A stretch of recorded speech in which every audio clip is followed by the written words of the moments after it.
Flamme des années 80. Le podcast qui allume la femme. Moi, c'est Sarah. Et moi, c'est Angélica.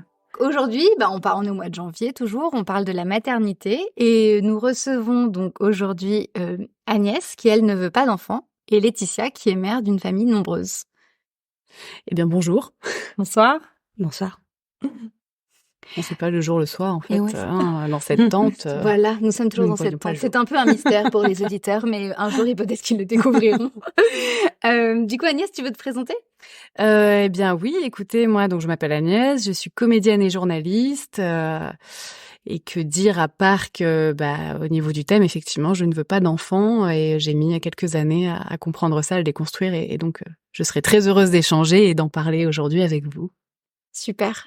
Du coup, Laetitia, tu veux te présenter en quelques mots ? Oui, donc moi je m'appelle Laetitia, j'ai 40 ans et je suis maman de 2 fois des jumeaux, donc 2 paires de jumeaux. Donc 4 enfants. 4 enfants. Oui, 2 paires PAIRES. Hein. Voilà. Et surtout 2 paires en 2 ans. Oh là là, ok. Et ils ont là actuellement 11 ans et 9 ans. Voilà, 2 fois 9 et 2 fois 11. Ah ouais, 2 marathons, quoi. Voilà. On est passé avec mon mari de 0 à 4 enfants en 2 ans. Il y a le chien ou pas ? Il y a le chien. Ah, quand même. 5 enfants, en fait, hein, quand même. Il y a bien sûr le chien. Bon, wow. Super. Et est-ce que toi, tu avais toujours voulu avoir des enfants ou ça t'est venu sur le... Comment, enfin, est-ce que tu peux nous raconter ? Alors, oui, clairement, ça a toujours été... C'était pas une fin en soi. J'ai dû trouver la bonne personne, mais c'est vrai que petite, plus jeune, je me voyais maman. Je me voyais pas forcément mère d'une famille d'une famille nombreuse. C'était pas forcément prévu, c'était pas forcément ce qui était prévu, mais c'est vrai que je me voyais maman. Je me suis toujours vue maman et j'aurais eu du mal à ne pas être maman. Maintenant, j'ai trouvé la bonne personne. Et c'est grâce à cette bonne personne que je suis devenue maman. Je serais pas devenue maman forcément, peut-être toute seule, je sais pas. Enfin, en tout cas, là, avec la bonne personne, je suis devenue maman. Super. Ça fait combien de temps que vous êtes ensemble ? Ça fait bientôt... non, ça fait 20 ans. Bientôt 21. Ok. Bientôt 21 ans. Ah oui, tu l'as trouvé tôt. Ouais. Très tôt. Je pense que le fait de trouver la bonne personne, effectivement, ça c'est très important parce qu'il y a des femmes qui effectivement n'ont pas d'enfants, choisissent de ne pas avoir d'enfants parce que elles ont jamais aussi trouvé la personne qui leur donnait envie ou qui correspondait à leurs désirs. Et je pense aussi qu'il y a des femmes qui justement, enfin moi du coup je suis dans ce cas-là, ne veulent pas d'enfants. Alors moi j'ai déconstruit tout ça avec le temps parce que je me suis longtemps posé la question, enfin longtemps, à partir de 35 ans, parce qu'avant j'y pensais pas vraiment, c'est pas quelque chose auquel j'ai pensé. Et j'ai écouté beaucoup de podcasts justement à ce sujet. J'ai échangé avec beaucoup de personnes. Et c'est vrai que y a des femmes qui sont en détresse aussi parce que on appelle ça les childless en anglais parce qu'en français il y a pas vraiment de terme. C'est assez terrible d'ailleurs. Qui n'ont pas d'enfants, non pas par choix, mais parce qu'elles peuvent pas, parce qu'elles ont pas trouvé la personne. Effectivement, elles se voient pas en faire seules. Et je pense que pour faire un enfant seul, faut être sacrément costaude aussi. C'est vrai que c'est... On va faire une émission sur justement... Ah, c'est vrai, ouais. Génial. C'est hyper intéressant, ça. Ouais, sur 2 femmes qui ont fait des enfants PMA seules, qui ont choisi d'avoir leurs enfants coûte que coûte. N'ayant pas trouvé la bonne personne, du Exactement. coup, elles ont quand même décidé de sauter le pas et hop... Exactement, l'important famille, pour elles, quoi. c'était d'avoir un enfant et d'être mère. Et du coup, elles ont passé ce pas... Mais bon, on écoutera ça la prochaine fois. Ah, il y a un petit teasing, on tease. Voilà. Et du coup, la grande question qu'on se pose, après ce que tu viens de dire, c'est est-ce que toi, donc du coup, tu as trouvé la bonne personne Alors moi, j'ai trouvé entre guillemets. Alors je l'ai trouvé 2 fois. L'amour, un grand amour de ma vie quand j'avais 30 ans. Et en fait, c'est avec lui qu'à un moment, je me suis posé la question de est-ce que j'ai envie d'avoir un enfant ? Les premières années avec lui, j'ai pas vraiment... j'y ai pas songé du tout. On s'amusait, on voyageait. Et puis arrivé vers 35 ans, effectivement, je suis tombée enceinte en fait pour la 2e fois. J'avais avorté une première fois. Et là, on s'est vraiment posé la question ensemble, à savoir si on gardait cet enfant, comme ça faisait 4 ans quand même. Et c'est vrai que cette personne-là, je me suis vraiment posé la question de est-ce que avoir un petit truc de nous deux en fait. Et ensuite, donc on y a réfléchi, hein, et en réfléchissant, j'avais vraiment, j'arrivais pas à voir ma vie en fait avec un enfant, tout simplement. Même si c'était un enfant de notre amour, de nous deux, je voyais pas ce que je pouvais en faire, tout simplement. Et j'avais pas l'envie, quoi. J'avais l'impression d'avoir un truc qui m'encombrait, quoi. Donc du coup, on a choisi de pas le garder. Et après ça, comme effectivement j'avais 35 ans quand on a pris cette décision, s'en est suivi quelques années d'errance personnelle sur le sujet où vraiment j'ai creusé, j'ai déconstruit aussi parce que je pense que en tant que femme, on est quand même pas mal victime des injonctions dès toute petite. Peut-être moins aujourd'hui, mais en tout cas de notre génération, je trouve encore. Et donc pour déconstruire tout ça, en fait, avoir un schéma de vie qui soit un schéma normal, c'est-à-dire même si on n'a pas d'enfants, même si on a un conjoint, qu'on est heureux, on n'est pas obligé d'avoir des enfants. Moi, ça m'a pris du temps en tout cas, parce que j'ai effectivement donc alors j'ai on n'est pas resté ensemble avec ce grand amour-là. Est-ce que tu penses que ça a été un lien Je pense que ça a été ouais. lié. Ouais, je pense qu'il y a eu d'autres choses, bien sûr, mais je pense que moi, toutes ces interrogations dans lesquelles j'étais, lui, je pense que ça lui a fait mal aussi de son côté parce que c'est moi qui ai pris la décision, lui, il me suivait, mais en fait, je pense qu'aussi ça a peut-être brisé quelque chose entre nous. Bon, quoi qu'il en est, on n'est plus ensemble, mais j'ai retrouvé quelqu'un que j'aime énormément, qui lui a déjà 2 enfants. On en a discuté. Pour lui, c'était pas du tout rédhibitoire de potentiellement avoir un autre enfant. C'est vrai qu'il fait chaud sous cette tente.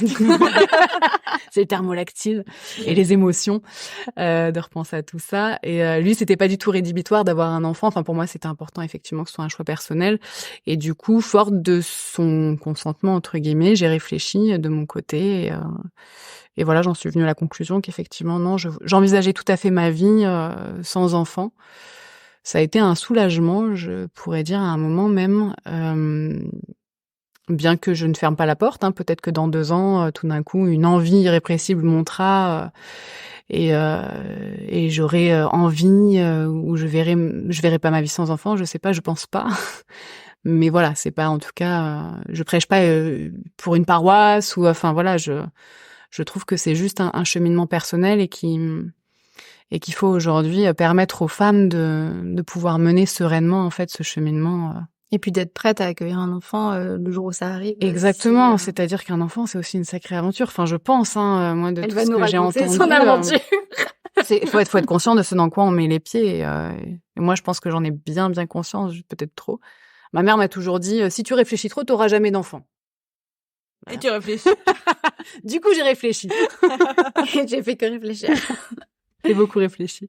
Et toi, Laetitia, comment ça s'est fait ce moment en fait où du coup, vous avez décidé d'avoir un enfant? Est-ce que ça a été facile? Alors, dans les premiers temps, je pense qu'on a été pendant quasiment 5 ans sans enfant, même un peu plus, 5 ans avant la demande en mariage. Et j'avais peut-être un schéma familial qui me correspondait, donc c'est vrai que j'attendais une demande j'attendais pas, mais disons que je ne me voyais pas avoir des enfants hors du mariage, donc rien n'avait été discuté avec mon conjoint avant la demande en mariage, à laquelle je ne m'attendais pas, auquel tout le monde s'attendait, sauf moi. Donc la demande en mariage est arrivée, oui, à nos 5 ans, 5 ans quasiment de vie commune, parce qu'on a habité très tôt ensemble. Du coup, t'avais quel âge? Quand on s'est rencontrés, j'avais 19 ans et je suis partie à Paris et c'est vrai qu'on a vécu directement ensemble après 6 mois. Donc j'avais 24 ans quand il m'a demandé en mariage. Vous étiez assez sûr de vous, du coup, au bout de 5 ans de oui, vie commune, on était sûrs de nous. Donc du coup, ça a été un peu. Les enfants ont été la suite logique finalement du mariage. Le mariage a été réalisé 2 ans après.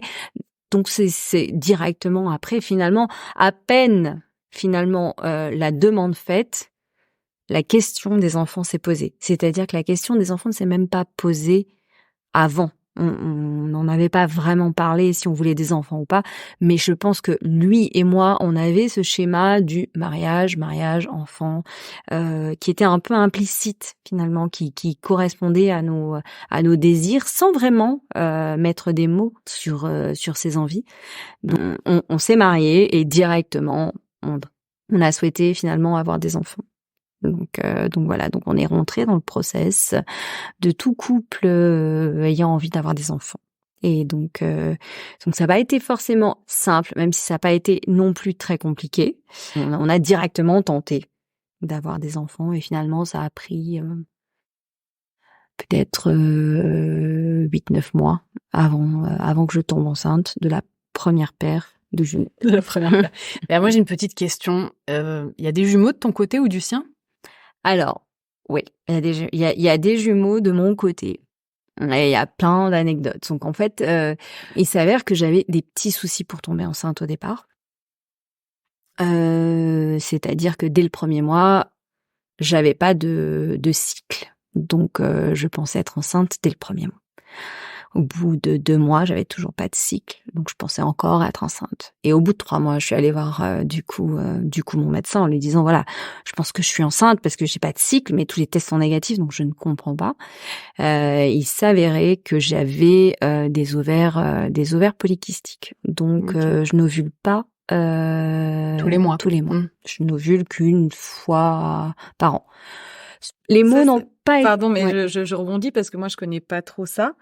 Du coup, c'est quoi ça? C'est assez courant? C'est quoi en fait? Alors, je pense que c'est courant en ville, c'est courant pour les femmes stressées, c'est courant. C'est un peu, enfin, le médecin m'avait dit c'est un peu lié, donc du coup au stress, à ce qu'on mange, à la ville, à la pollution.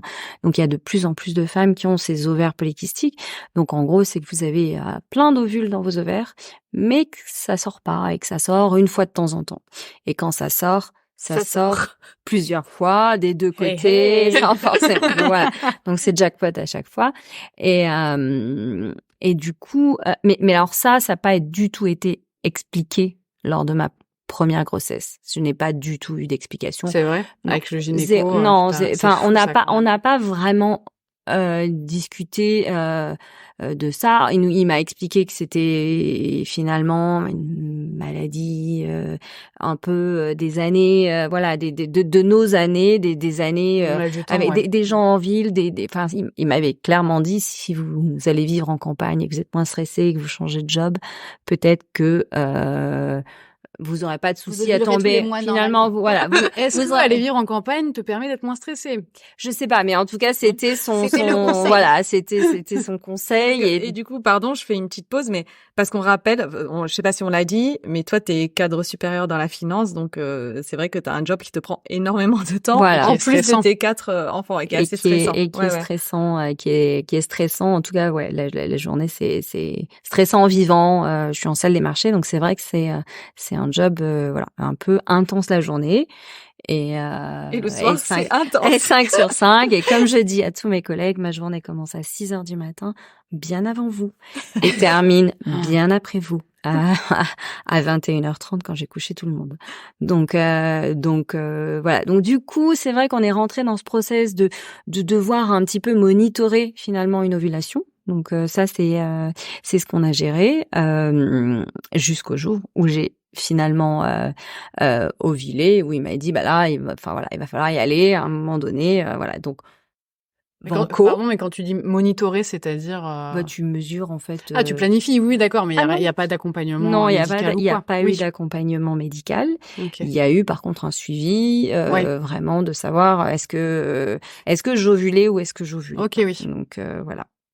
Après, il a boosté un peu l'ovulation aussi, et donc il a essayé d'accompagner, mais il n'y a pas eu de FIV, il n'y a rien eu. Il y a eu un accompagnement boost, parfois tous les ça mois. peut aussi Hop là, tous les ovules sont ça dehors. pourrait. Donc en vrai, Pour les Quand surprises. tu fais. voilà. Donc Voilà. je suis finalement tombée enceinte quand il m'a dit que là, il pensait qu'on était bien en ovulation. Donc après quasi 9 mois de monitoring. Mais pour l'instant, c'était que du monitoring parce qu'on rentre pas dans des Oui, à process 28 ans, ouais, ouais, c'est pas non plus. Ouais. d'accompagnement à à cet âge-là. Donc je tombe enceinte. Je tombe enceinte très contente. Et là, je dis à mon mari que je suis enceinte de jumeaux. Et donc il était très surpris. Je vais voir du coup mon médecin. Toi, t'étais surprise aussi ou d'avoir Je des savais jumeaux? pas. Non, je disais que j'étais enceinte de jumeaux sans savoir. Ah, tu savais pas, d'accord, tu le Non. sentais. Je disais voilà, là je sais que je suis enceinte de jumeaux, c'est obligatoire, je Comment sais. tu sentais ça? Ma grand-mère m'a toujours dit que je serais enceinte de jumeaux. Donc Ok. j'ai dit à mon mari de toute façon, moi je sais que j'aurai des jumeaux, donc c'est des jumeaux, j'en suis certaine, c'est des Ok. jumeaux. Je vais voir mon médecin qui fait ma première échographie et là qui me dit super bon ben finalement c'était très rapide, vous êtes enceinte, je vois un œuf, il est bien, tout va bien tout ça. Je sors plutôt déçue de de ce Toi, tu voulais des rendez-vous. jumeaux. Enfin, du coup, tu t'étais dit. Je savais que j'allais avoir des jumeaux. C'était comme ça. Je sais pas, je le sentais. Ouais. C'était comme ça. Donc je dis à mon mari là, mon mari me dit mais tu te rends pas compte, il y a tellement de femmes qui veulent avoir des enfants. T'es enceinte, c'est quand Parce même que t'étais extraordinaire. déçue de pas avoir Ouais. les jumeaux. Je dis bah oui d'accord, mais bon moi Comme ça, c'est fait. j'ai dit moi je suis censée avoir des jumeaux. C'est pas comme ça. Et du coup donc voilà, on a ce petit couac. Ok, je suis contente bien sûr, hein, Oui, bien j'apprécie, sûr. mais c'est vrai que j'ai ce truc de me dire bah moi je dois avoir des jumeaux, je comprends pas en fait.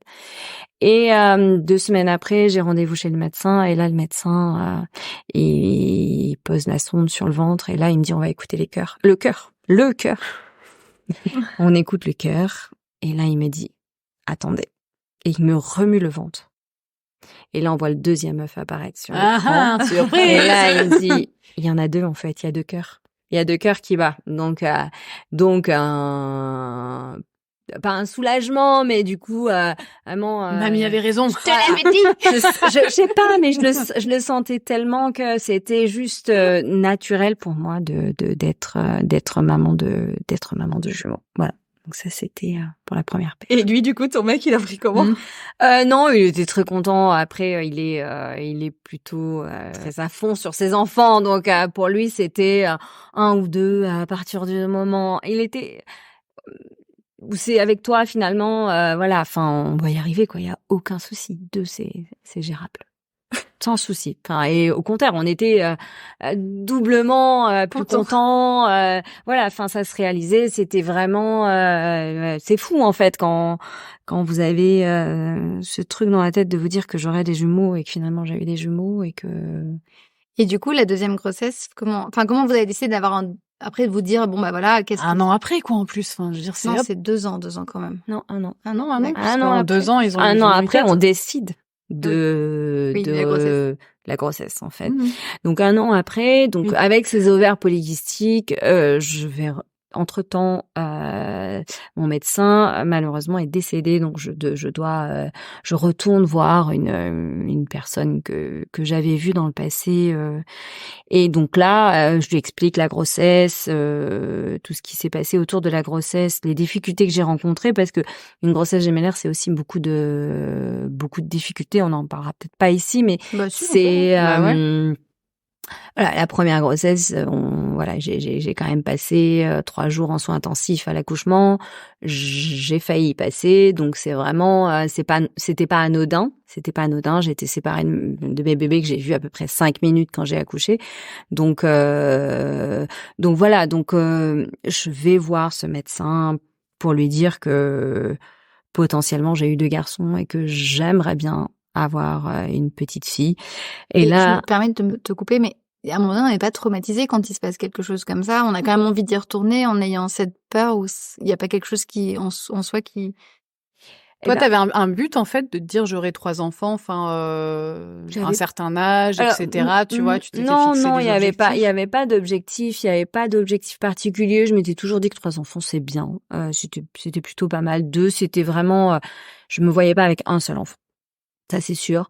2, c'était super. Et 3, c'était bonus. Franchement, 3, c'était bonus. Mais c'est vrai que, donc, du coup, j'envisage la deuxième grossesse. Pas au début. Quand je vais voir le médecin, c'est juste un contrôle. C'est pas forcément. Après ce que j'ai vécu, comme un médecin m'a dit, la salle d'accouchement, c'est le seul métier où le docteur peut rencontrer la mort et la vie au même endroit.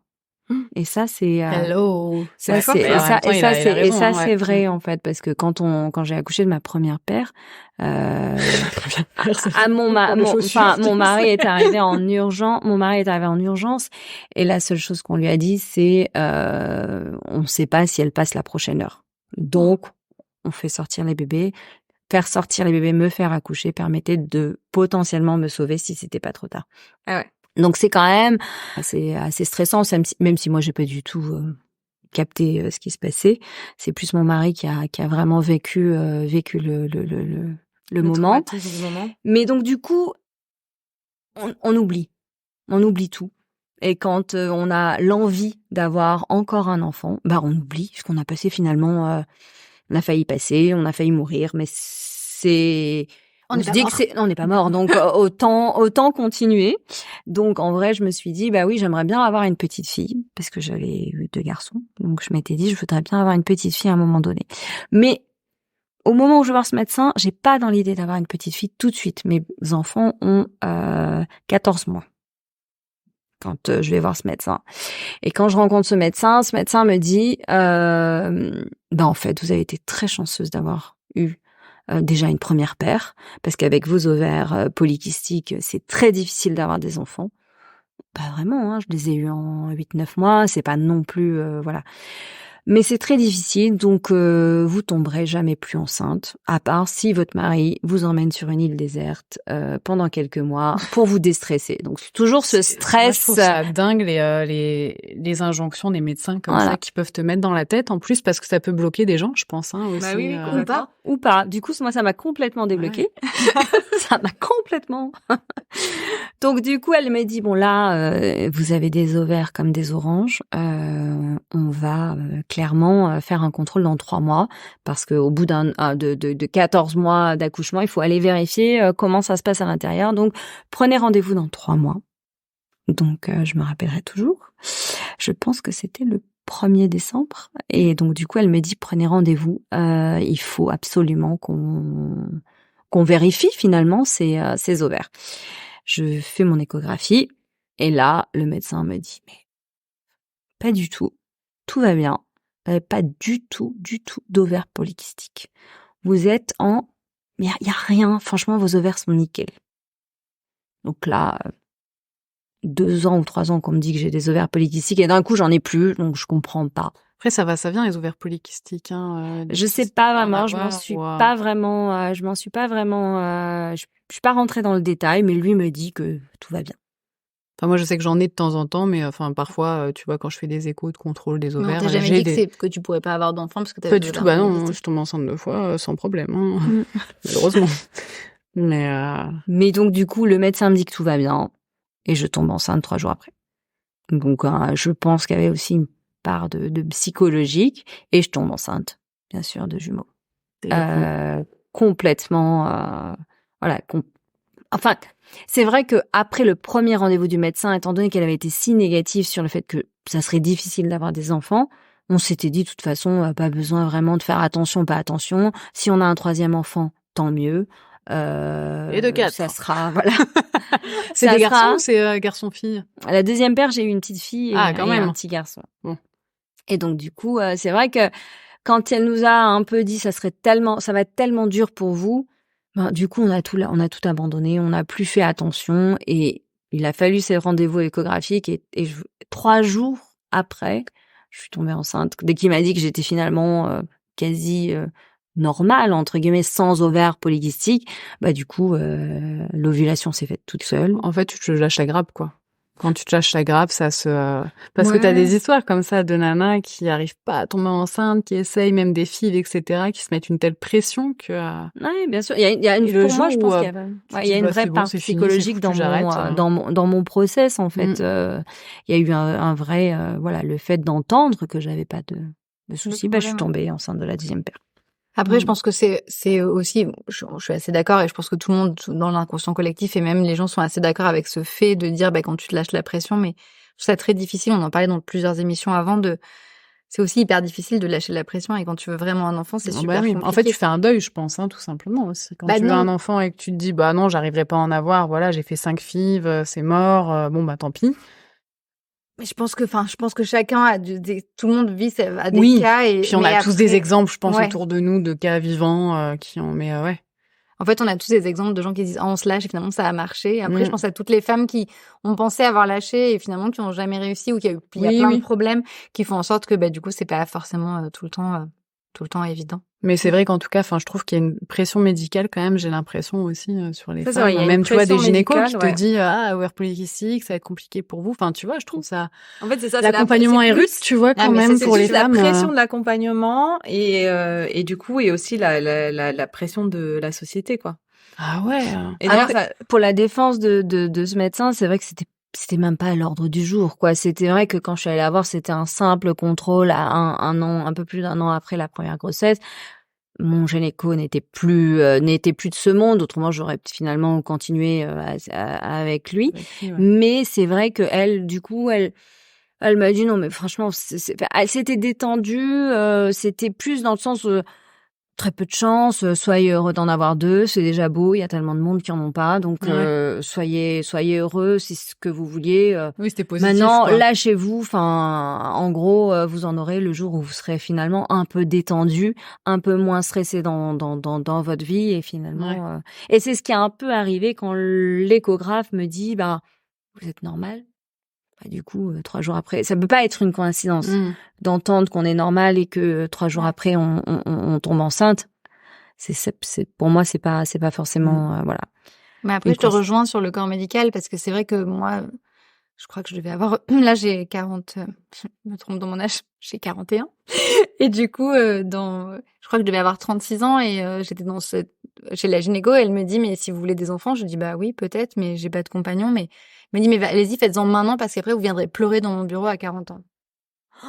C'est dur. Prenez le premier là, en sortant. Allez hop. Non mais en fait, c'est un truc médical avec des chiffres qui fait en sorte qu'au final, mais vous voulez que j'élève, que je fais quoi en fait, je me fais baiser. Il y a un truc comme ça qui est assez déstabilisant et je suis pas la seule. J'en ai interviewé plein des femmes sur la maternité et c'est vrai que un médecin, que ce soit pour la maternité ou autre chose, ça reste un médecin et il est dans des chiffres et il est pas dans l'émotionnel. Et je trouve que ça c'est là où quand on est touché parce que justement par rapport aux enfants, des fois on est un peu sensible et forcément c'est là où si tu sais pas en fait. Si t'en veux ou quoi, c'est sûr que c'est compliqué. Moi je sais que l'année dernière j'avais donc 38 ans, je suis allée voir une gynéco pour un contrôle frottis machin, donc toujours les petites phrases vous avez des ovaires magnifiques, des trucs comme ça, les gynécos c'est toujours très déstabilisant je trouve, et qui me demande, une nana en plus elle devait avoir 35 ans, un truc comme ça, et vous n'avez pas encore d'enfant?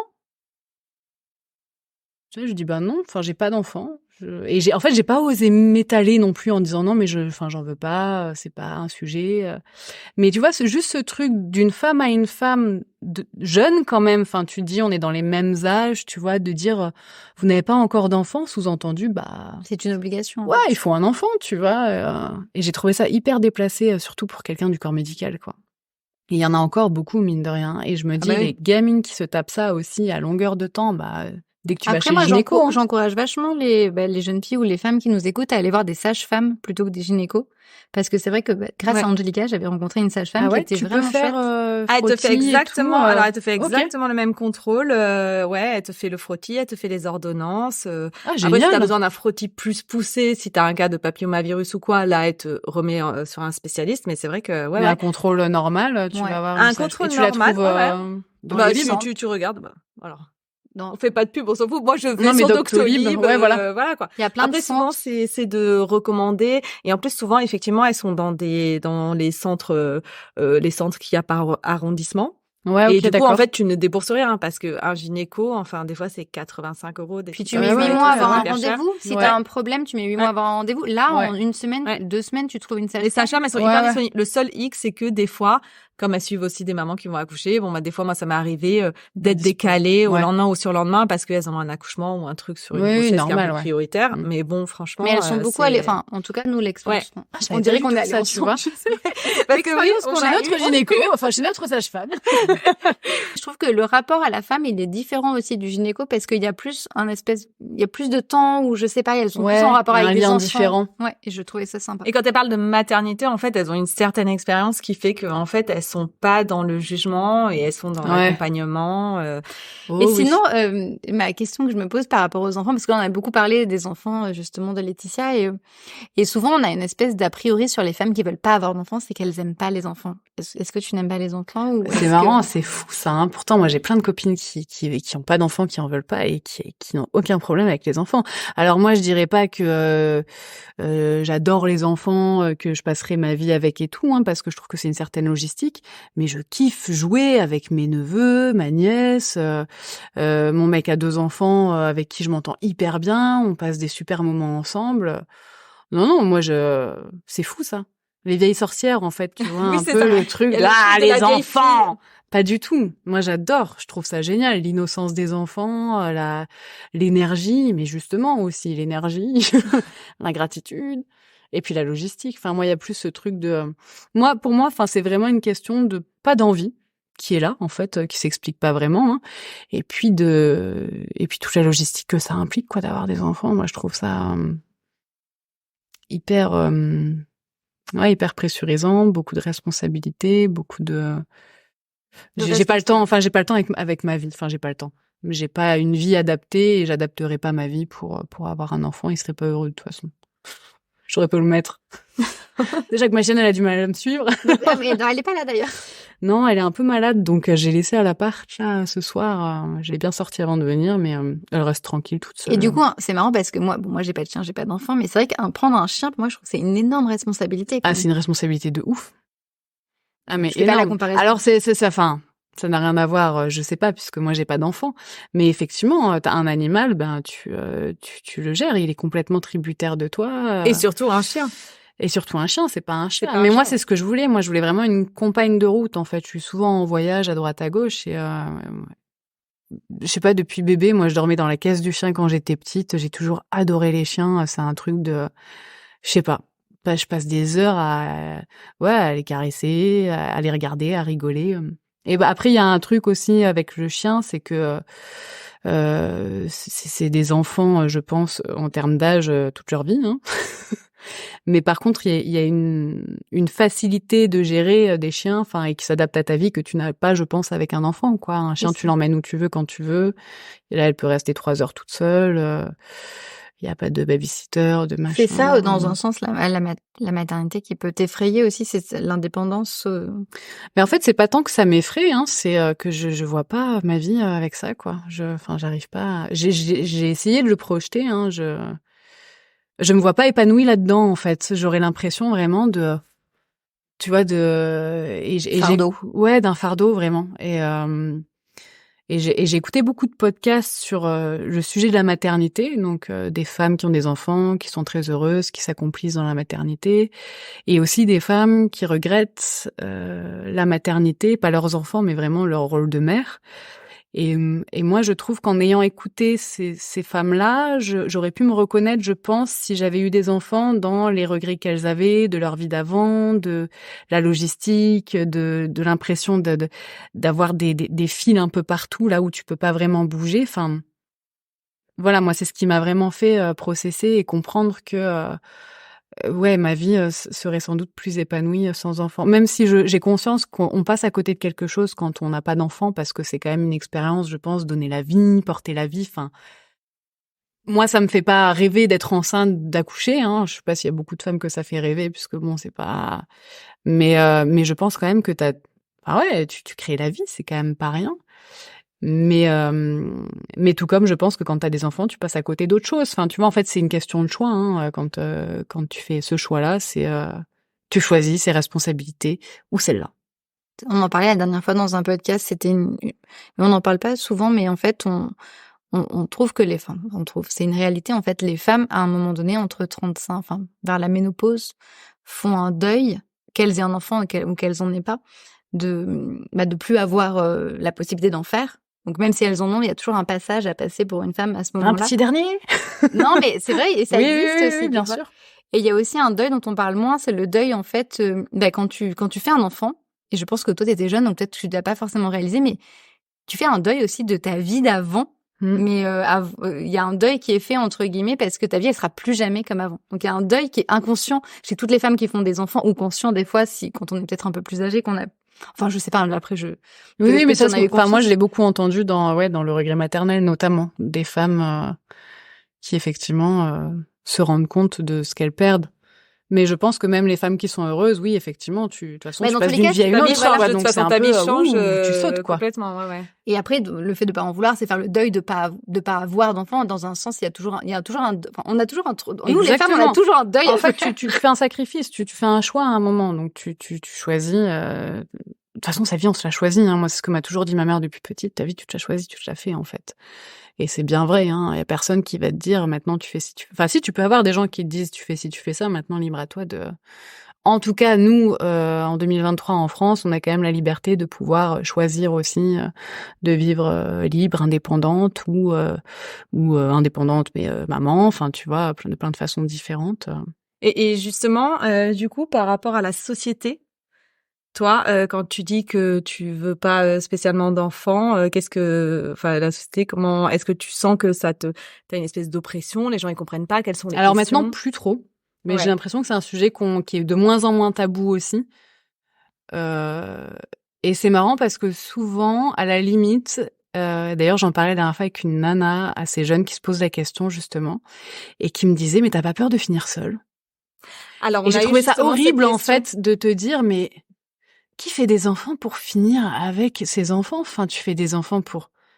Enfin, je sais pas, moi, mes parents, en tout cas, à 18 ans, on partait de la maison et puis vivaient vos vies, en fait. Et on les voit pour les fêtes de temps en temps, mais... Non, mais c'est vrai qu'il y a eu une question la dernière fois qu'on a eue avec une jeune fille une jeune femme qui a pas d'enfant et qui disait, il y a cette espèce d'angoisse de se dire potentiellement quand tu vieillis... En fait, c'est vrai que nous, nos parents vieillissent et qu'on s'occupe d'eux. Enfin, moi, en tout cas, Sarah aussi, on est dans ces cas-là, où on est des fraternités. En plus, nous, on est 4, tu vois. Bon, ma mère est malade, donc on s'en occupe et tout. Des fratries, des fraternités. mais il y a la fraternité, tu vois. Mais c'est des fraternités, ok?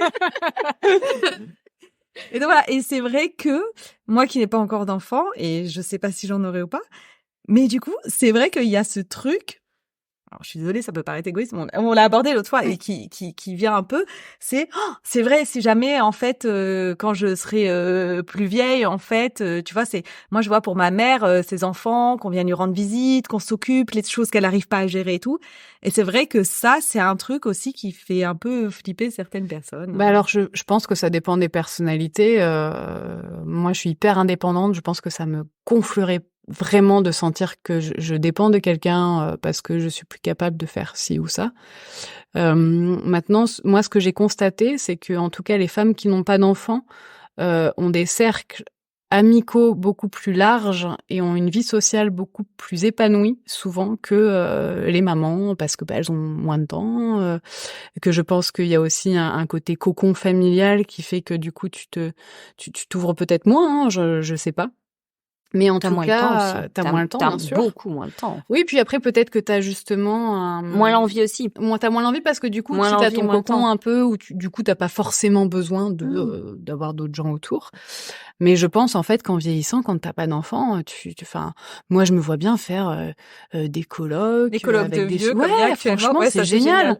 Et je pense aussi que tu vieillis mieux, enfin, pas mieux, mais si tu pars du principe que tu n'attends pas de quelqu'un qui s'occupe de toi, tu fais attention à toi, en fait, tu te gères et tu fais en sorte aussi de te pousser pour aller bien.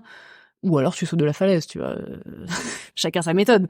Mais en tout cas, enfin voilà, tout ça pour revenir au début de la pelote, par rapport aux questions dans la société, etc., au malaise ou quoi. Non, moi la question qui revient souvent, c'est ce truc de t'as pas peur de finir seule. Et moi je trouve ça terrible en fait de penser à un enfant en se disant c'est ma caution vieillesse. Oui, non, c'est sûr. Mais moi, c'est pareil. Mes parents, nous, on est là pour eux. Et pour autant, ma mère, je la connais très, très bien. Et c'est la première à dire, moi, j'ai pas du tout envie d'être un poids pour vous, en fait. Et, voilà. Ah oui, non, mais sans être un poids, tu vois. T'as des parents qui et sont oui, pas mais poids, bon, si tu vas pas bien et tout, forcément, tu deviens un poids un peu pour... Enfin, moi, je vois ma mère, elle s'occupe de sa mère aussi. Et franchement, c'est l'enfer. Enfin, tu vois, c'est... Imposer ça à ses enfants, je trouve ça dur, en fait. En fait, c'est pas imposé. C'est-à-dire qu'il y a une espèce de roulement de la vie, tu vois. Et après, effectivement, je pense qu'il y a ces trucs de colloques de vieux et tout. Ah, moi, ma grand-mère l'impose à ma mère, hein, je trouve quand même. Oui, alors après, ça il faut qu'elle vienne la voir, il faut que... Mais oui, voilà. Après, c'est du cas par cas. Puis on est, par rapport à la maladie, c'est d'autres générations aussi. Je pense que c'est pas une question de génération. Je pense que face à la maladie, on est tous impuissants. Et puis, on sait pas quand est-ce qu'elle frappe. On sait pas sous quelle forme elle frappe. Et bon, quand on est une famille ou une fratrie, ça peut être, moi, la famille de cœur ou la famille de sang. Bien sûr. Du coup, quand on a Bien sûr, les gens que t'aimes, t'es là pour eux. Donc, l'important, c'est de développer cette famille-là pour pas se sentir seul. Après, c'est normal, je pense que des fois, on se pose des questions parce que on a un peu peur aussi de vieillir et la peur d'être seul. C'est aussi, en plus, toi, t'es pas seul puisque en plus, t'es un amoureux qui a déjà qui a 2 enfants. Moi, je suis bien. Mais moi, je kiffe être seule aussi. Enfin, moi, j'aime la solitude aussi, je pense. J'aime le silence. J'aime, passer moi, je pars quelques jours parfois toute seule, vraiment pour, avec ma chienne. Donc, mais voilà. Non, mais j'ai besoin, en fait, vraiment, moi, je pense que c'est quelque chose aussi qui me... D'ailleurs, je le vois quand on a les enfants de mon mec, parfois, quand il y a trop de bruit, trop de moi, ça m'oppresse, quoi. C'est vraiment quelque chose qui... Je pense qu'il y a des gens qui sont faits pour et d'autres qui sont pas faits pour, en fait. Et c'est pas une logique. Et c'est pour ça qu'il y a des femmes qui sont faits pour et des femmes qui sont pas faits pour, parce que souvent l'homme, on lui pose pas trop la question s'il a pas d'enfant, alors que la femme, automatiquement, elle est faite pour faire des enfants. Puis l'homme, il a le temps, il peut en faire au moins jusqu'à 80 ans dans l'inconscient collectif. Non, mais dans l'inconscient collectif. Oui, bien sûr. Donc c'est là où la différence. Ouais. Alors moi, j'ai un ami de mon père qui a fait son premier gamin à 60 ans. Je peux te dire que waouh. Tu te dis, ils peuvent à n'importe quel âge, mais c'est pas un cadeau pour eux non plus, en fait, hein, parce que quand tu vois le résultat. Mais non, en tout cas, oui, c'est effectivement, il y a tant de femmes qui, au fil des siècles, ont souffert de devoir aussi être mères parce que c'était l'obligation de se marier, d'avoir des mômes, ils finissaient en dépression totale ou on a la possibilité aujourd'hui et je trouve ça génial des podcasts comme ça qui permettent d'ouvrir la pensée, de donner la voix à des gens qui choisissent des vies encore un peu marginales, quoi. Et c'est marrant, ça me fait penser quand j'ai commencé des interviews il y a longtemps sur justement la maternité. Et j'ai interviewé une femme un jour qui avait 70 ans et qui voulait pas d'enfant et qui m'a dit, en fait, moi, j'espère qu'elle en voulait vraiment pas à 70 ans, en tout cas. Non, elle en voulait pas. J'en veux pas, finalement. Non, mais elle me racontait sa vie. Donc, elle m'a dit qu'elle n'avait pas voulu avoir d'enfant. Et elle m'a dit, mais quand j'étais jeune, je pensais que je voulais être bonne sœur. Et parce que c'était un peu l'alternative. C'était le seul modèle dans sa génération de femmes qui n'avaient pas d'enfants. Donc, comme elle sentait pas ce désir, elle se dit, en fait, moi, peut-être que je vais être bonne sœur. Bon, elle n'est jamais devenue bonne sœur, mais parce que c'était marrant. Mais elle a eu des enfants. Non, elle n'a pas eu d'enfants. Non, elle n'a jamais eu d'enfants, mais c'est pour montrer qu'aujourd'hui, en fait, c'est important de créer des modèles différents et de créer des modèles de femmes. Son seul modèle de femme sans enfants, c'était les bonnes sœurs. Sinon, ça n'existait pas vraiment dans sa génération. Ouais. Et c'était, il y a 40 ans. Enfin, c'était il n'y a pas si longtemps que ça. Il y a 30-40 ans. Ça fait très peu de temps qu'on en parle vraiment, mais même qu'on en parle vraiment, c'est depuis le livre d'Orna Donat sur le regret d'être mère que la parole s'est ouverte et que du coup derrière ça il y a eu les child free en disant oui mais d'ailleurs au fait on peut ne pas avoir d'enfant parce que c'est cool aussi et du coup ça fait genre 7-8 ans. Et surtout, je pense que c'est important de se mettre à la place de l'enfant parce que je pense que quand t'es un enfant d'une mère qui forcément regrette peut-être ou se dit c'est pas forcément évident, donc c'est peut-être mieux des fois de se suivre son intuition et de finalement de pas en faire plutôt que de faire un enfant et après cet être n'aura pas forcément l'amour dont il aurait eu besoin, bien sûr. Et puis le poids t'as l'impression d'être un boulet, je pense. Je sais pas, moi, nous on est 6 chez moi, ma mère s'est profondément accomplie dans la maternité, ouais. Et elle, c'était elle s'est accomplie vraiment. C'est la maman, quoi. Elle est. Donc je sais pas, mais je pense que ça doit être terrible, d'avoir une mère qui regrette ses enfants ou qui les néglige, quoi. Du coup, toi, tu veux faire la 3e paire de jumeaux? Je peux plus faire la 3e paire de jumeaux. Malheureusement, les médecins m'ont dit qu'il fallait que j'arrête. J'ai pas le corps d'une femme. pour avoir déjà des jumeaux. Hein. Donc, ça a été du coup césarienne à chaque fois ou césarienne à chaque fois, donc 2 fois. Donc tu peux pas en faire non plus à foison les césariennes. Non. Bah disons que quand t'as une première césarienne en urgence, la deuxième paire, même si j'avais voulu accoucher normalement, on m'a pas autorisé. Donc c'était rapproché, donc voilà. Non, et puis ils manipulent pas ils peuvent pas manipuler sur un utérus cicatrisé. Donc Alors attends, parce qu'en fait, effectivement, donc ta première césarienne, tu nous as dit tout à l'heure que t'étais dans le mal, mais ça a été en urgence en fait. Ah oui, ça a été en urgence. Parce que quoi, il y avait en fait, j'ai d'oxygène ou quoi. Non, c'était moi qui étais en train de partir. C'est une maladie auto-immune. En fait, ton corps a trop d'hormones mâles. Moi, j'avais 2 garçons dans le corps, donc il comprend pas. Ouais. Il comprend pas, ton corps ne comprend pas pourquoi il y a trop d'hormones mâles. Donc, ton foie se liquéfie. Oh, ok.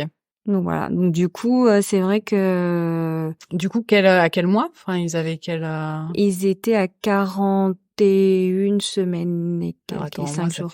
Et ce qu'il fait en pas maman? Parce que en 34 semaines. Non, 42, c'est le... Pardon. Non, c'est 34. Non, 34. 34 semaines, ils sont nés. Ils sont nés à 34 semaines. 4, 8, 12, 16 ans, 24. C'était à 7 mois et demi, je crois. Ouais. 7 mois, quelque chose. Ah oui, donc effectivement, donc quand même, oui. 34 semaines, ils sont nés. T'as été accouchée, entre guillemets, enfin, en tout cas, en urgence. Avant terme, pour ta santé, quoi. Ok. Bah, c'était, en fait, le corps réagit, si t'enlèves les hormones mâles, bah, du coup, tout rentre potentiellement dans l'ordre, si c'est pris à temps. Parce que le foie, c'est le seul organe qui peut se régénérer seul. Ouais. Mais toujours s'il est pris à temps. Si c'est pris à temps. Donc, en gros, ils ont enlevé les bébés. Et c'était pris à temps. Bah, ils savaient pas. Bah, la preuve, oui. Oui. Mais ils m'ont quand même laissé 5 heures. Il y a eu le doute, quoi. 5 heures. Puis après, je suis passée quand même en soins intensifs pour voir si finalement, et tu t'es dit, on recommence. Voilà. Bah, en fait, le foie s'est régénéré, c'est bon. L'envie était tellement grande. L'envie était tellement grande d'avoir. Alors moi, j'ai adoré ma grossesse. Ouais. Moi, j'ai adoré. Et en plus, la deuxième, t'avais un garçon, une fille, donc t'as pas eu ce même problème, peut-être, non, de testostérone. Ils savent pas, parce qu'en fait, il y a pas assez de cas. C'est une maladie qui est hyper rare. Mais du coup, la deuxième grossesse, t'as été accouchée en urgence aussi? J'ai été accouchée pas en urgence, mais je suis rentrée à l'hôpital et au bout de 4 jours, ils m'ont dit ça recommence, on a des signes dans les analyses. Aussi, là... Alors non, au début du 9e. Ah oui, donc un mois avant. Voilà. Un mois avant. Et du coup, on n'y pense pas en fait quand on veut. Déjà, je pensais pas retomber enceinte de jumeaux. Ça, c'était impensable, en fait. Ça, c'était impensable. Maintenant, quand j'ai été suivie qu'on m'a annoncé que c'était encore des jumeaux. Ça, on peut faire une petite parenthèse parce que c'est quand même très drôle, je pense, pour savoir qu'on est enceinte une deuxième fois de jumeaux. C'est vrai que quand ils m'ont fait les premières analyses pour savoir, en fait, quand tu tombes enceinte, t'as une certaine analyse à faire du sang, j'explosais tous les compteurs. Donc t'étais bien enceinte, quoi. Ouais, j'étais enceinte, mais j'étais enceinte ça n'existait pas, quoi. Donc en gros, moi ça ne m'a absolument pas traversé l'esprit d'être enceinte de jumeaux une deuxième fois. Une fois, oui, mais voilà. Pas deux. Mon mari me dit que, en effet, quand il a vu les analyses, il m'a dit il y a un truc qui cloche, c'est sûr, elle a encore des jumeaux. Mais il ne l'a pas mentionné. Et c'est vrai que quand je suis allée voir au rendez-vous et que j'ai montré les analyses, il y a qui fait l'échographie et qu'on voit encore les 2 œufs parce que là du coup on sait, on a eu une première grossesse gémellaire, on sait ce que c'est, donc du coup on voit les 2 œufs et là c'est vrai que ça a été le choc parce que du coup là on pense à la maladie.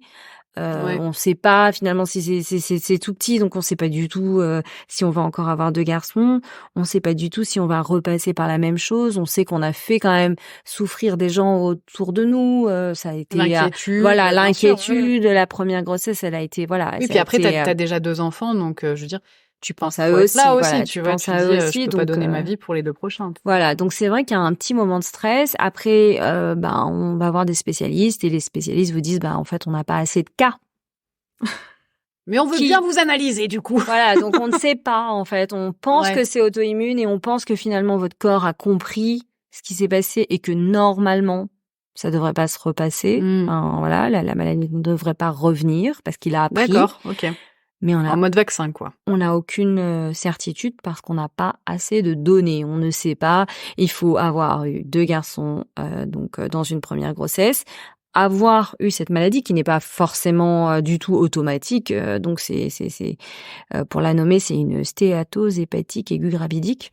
Et donc, ça, tu peux faire par exemple, une femme qui nous écoute, qui voudrait avoir un enfant qui potentiellement a des jumeaux dans sa famille, etc., peut faire des tests pour savoir si elle est atteinte de cette maladie. Alors oui, parce que il y a une première, t'as une première apparition de la maladie. Je crois que c'est la cholestase. Et donc la cholestase, elle est quand même assez c'est commun comme maladie. Okay. Et donc en effet, quand t'as des garçons jumeaux et qu'en plus tu commences à avoir des signes de cholestase, tu as un risque de mais le risque il est vraiment très minime. C'est un cas sur je ne sais combien, mais c'est vraiment. Mais voilà, mais en tout cas, quand la deuxième paire est arrivée, je suis allée donc à l'hôpital de Beaujon où ils sont spécialisés dans le foie parce que c'est une maladie du foie et même eux ne savaient pas répondre aux interrogations que j'avais. Donc, on a eu, pour la deuxième grossesse, un suivi intense toutes les 2 semaines avec des analyses. Une fois à l'hôpital. Donc, j'ai été suivie à l'hôpital et en privé. J'avais parallèlement demandé un suivi en privé avec des analyses toutes les 2 semaines pour être sûr que voilà, ça recommençait pas. Et dès qu'on a eu les premiers signes, de la cholestase, du coup, je suis rentrée à l'hôpital et il y avait une césarienne qui était prévue, mais ils ont décidé de pas attendre et au bout de 3-4 jours, ils ont dit. D'accord, donc en fait, ça se déclare au fur et à mesure, quoi. C'est pas dès le départ que non, ton foie se délite petit à petit. Non, d'accord. C'est plutôt en fin de grossesse. T'as le temps quand même de c'est en fin de grossesse. De construire les enfants et hop. Ok. Ouais. Non, c'est en fin de grossesse que ça se passe. Les enfants. Mais donc la deuxième c'est mieux passé que la première. Ouais, mais en même temps beaucoup plus stressée parce que finalement dans la première, je l'ai su que à la fin, quoi, 2 jours avant, j'ai une grippe, grippée, pas bien, et avec mon gros ventre, j'arrive pas à la maternité, j'arrive aux urgences, et là on me regarde en me disant mais qu'est-ce que vous faites là? J'ai dit je viens pour moi, c'est pas pour les bébés, c'est pour moi. Oui, mais vous êtes enceinte, vous êtes énorme, vous êtes enceinte, vous allez à la maternité. Et là, je la regarde, je dis non, mais vous avez vraiment rien compris. C'est pour moi, j'ai une grippe, quoi. Je pense, est-ce que vous avez des médicaments?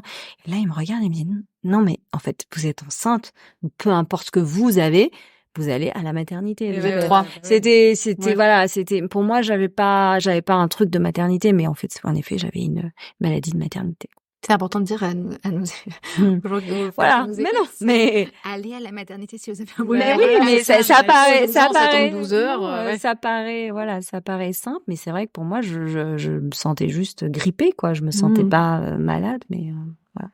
Et moi j'aimerais rebondir par rapport à la société. Et toi Laetitia, est-ce que du coup le fait d'avoir 4 enfants, parce que ça devient quand même assez rare de nos jours, surtout que t'as un boulot à responsabilité et tout, est-ce que du coup quand tu dis que t'as 4 enfants et là on te voit, t'es toute fine, toute menue, toute machin et tout, enfin tu vois, toute active et tout, est-ce que t'as des c'est moins courant, est-ce que du coup de la part de la société tu sens un peu quelque chose genre mais comment, enfin je sais pas, par rapport au truc d'écologie, mais t'as 4 enfants machin, ou alors est-ce que les gens sont hyper genre waouh c'est génial, comment tu ressens le truc? J'ai pas vraiment de réflexion. Les réflexions sont plus sur le fait d'avoir eu 2 paires de jumeaux en 2 ans et d'avoir dû gérer une grosse intendance, une grosse logistique.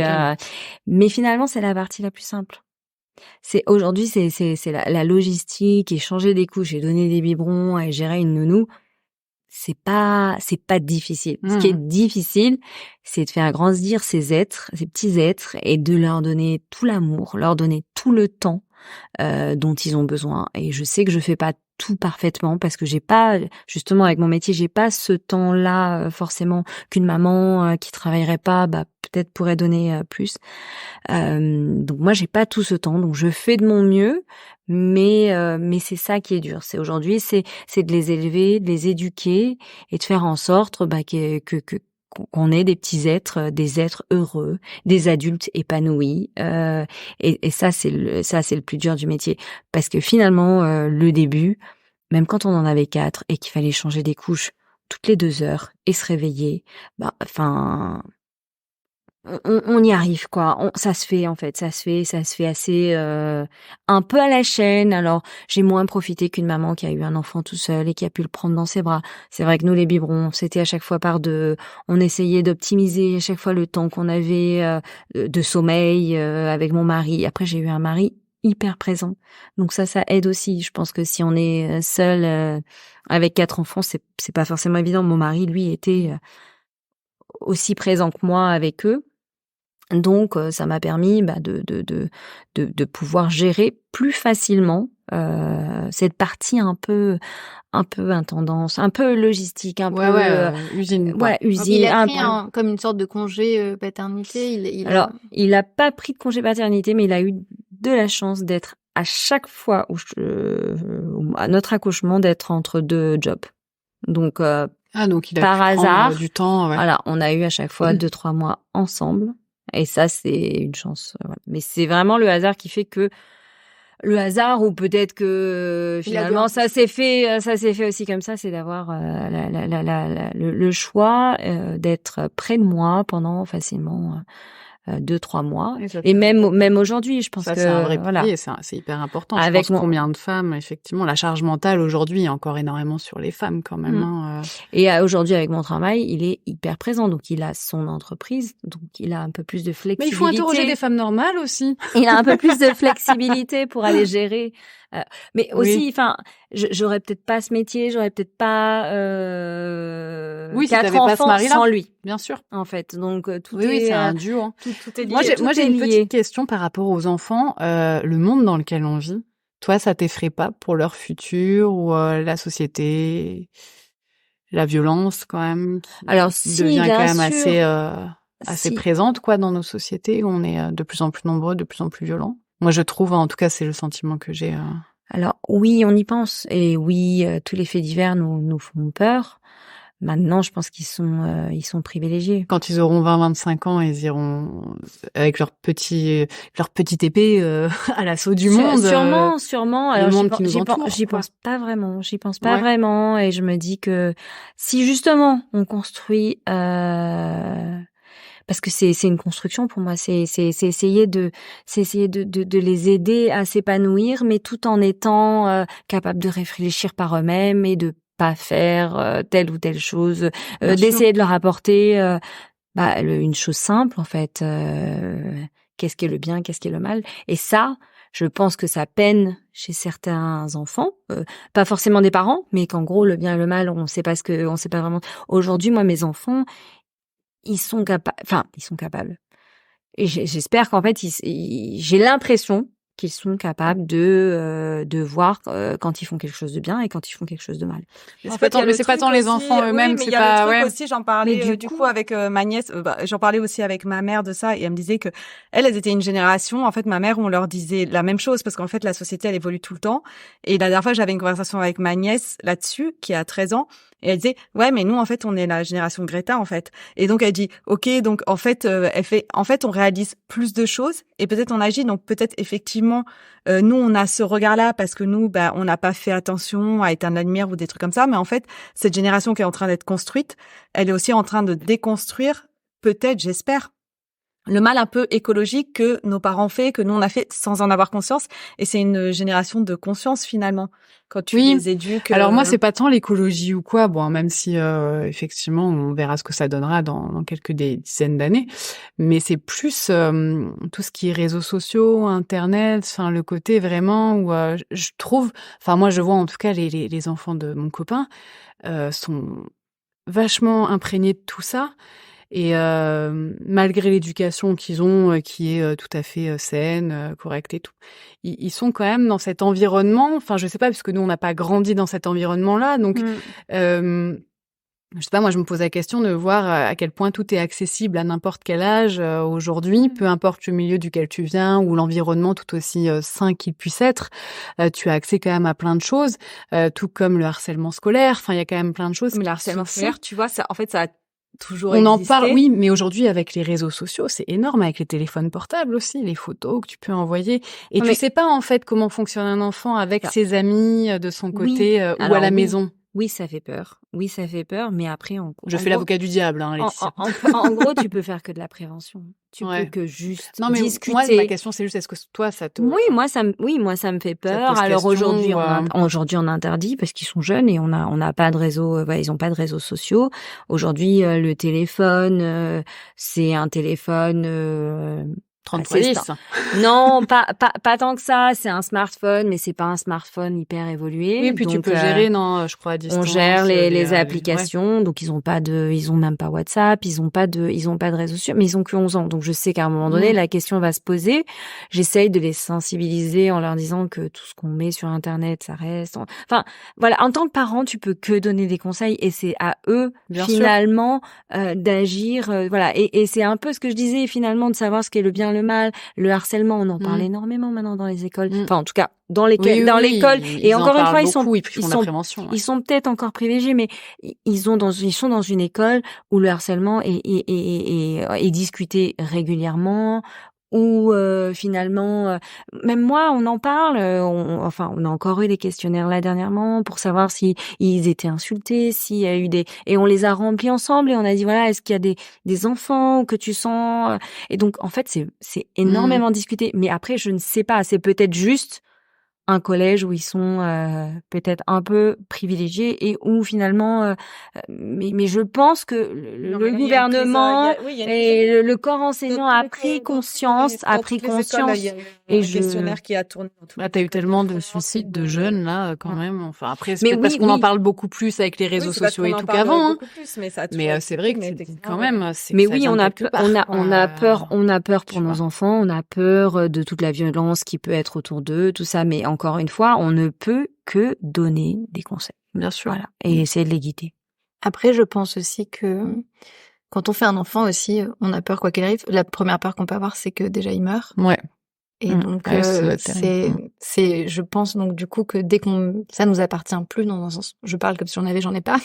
Mais je pense que c'est aussi le risque et à un moment donné de vouloir le vivre ou ne pas le vivre parce que finalement, c'est pas ce qu'on a besoin ou c'est pas ce dont on a envie. Et on le ressent pas. Bon, en tout cas, c'était super de vous avoir. On arrive à la fin de l'émission. Est-ce que vous voulez dire encore quelque chose? Vous avez quelque chose un petit mot de la fin? Vous n'êtes pas obligé, mais est-ce que vous avez quelque chose?